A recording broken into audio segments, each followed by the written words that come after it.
بسم اللہ الرحمن الرحیم۔ السلام علیکم۔ ایک دفعہ مولا علی علیہ السلام کی خدمت میں ایک شخص حاضر ہوا اور کہنے لگا، مولا علی علیہ السلام، ہر جانور کے منہ میں زبان ہوتی ہے اور وہ بول سکتا ہے، لیکن مچھلی کے منہ میں کیوں نہیں، اور مچھلی پانی میں ہی کیوں رہتی ہے؟ بس اس شخص کا یہی کہنا تھا۔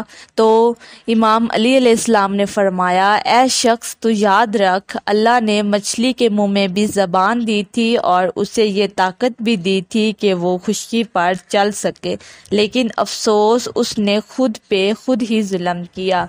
وہ شخص کہنے لگا، یا علی، کون سا ظلم؟ مولا امام علی علیہ السلام نے فرمایا، جب اللہ نے آدم میں روح کو ڈالا اور یہ حکم دیا کہ ہر فرشتہ اس کو سجدہ کرے، تو شیطان نے انکار کر دیا۔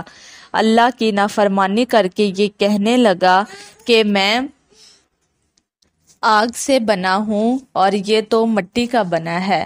تو یوں شیطان کو اللہ نے اپنے دربار سے نکال دیا۔ وہ بدصورت بن کے زمین پہ جا گرا، انسان سے حسد اور نفرت کے ساتھ چیخنے لگا اور ہر کسی کو بتانے لگا کہ انسان اس زمین پر ظلم کرے گا۔ اے شخص، اس وقت مچھلیاں زمین پر بھی چلا کرتی تھی اور پانی میں بھی رہا کرتی تھی، ان کے منہ میں زبان بھی ہوا کرتی تھی۔ شیطان نے سب سے پہلے مچھلیوں کو بھٹکایا اور یہ کہا کہ انسان جب زمین پر آئے گا، وہ اپنا پیٹ بھرنے کے لیے تمہیں زندہ اپنے خنجر سے کاٹے گا۔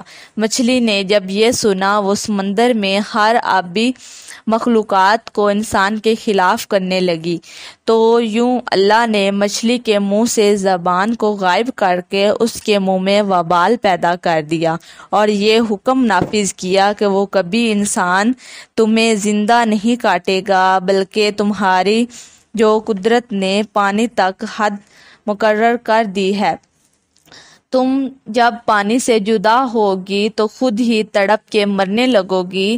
تب ہی جب حلال مچھلی پانی سے جدا ہوتی ہے تو وہ تڑپنے لگتی ہے اور اس کے جسم کا سارا خون اس کے گلے میں آ کے جمع ہو جاتا ہے۔ اس لیے مچھلی کو ذبح نہیں کیا جاتا، کیونکہ ذبح کرنا اس لیے واجب ہے تاکہ جانور کی رگوں کا سارا خون گوشت سے الگ ہو کر بہہ جائے۔ اللہ نے مچھلی پہ یہ قانون نافذ کر دیا کہ وہ جب پانی سے جدا ہو کے تڑپتی ہے تو مچھلی کا سارا خون مچھلی کے گلے میں آ کے جمع ہو جاتا ہے اور یوں مچھلی کا گوشت خون سے پاک ہو جاتا ہے۔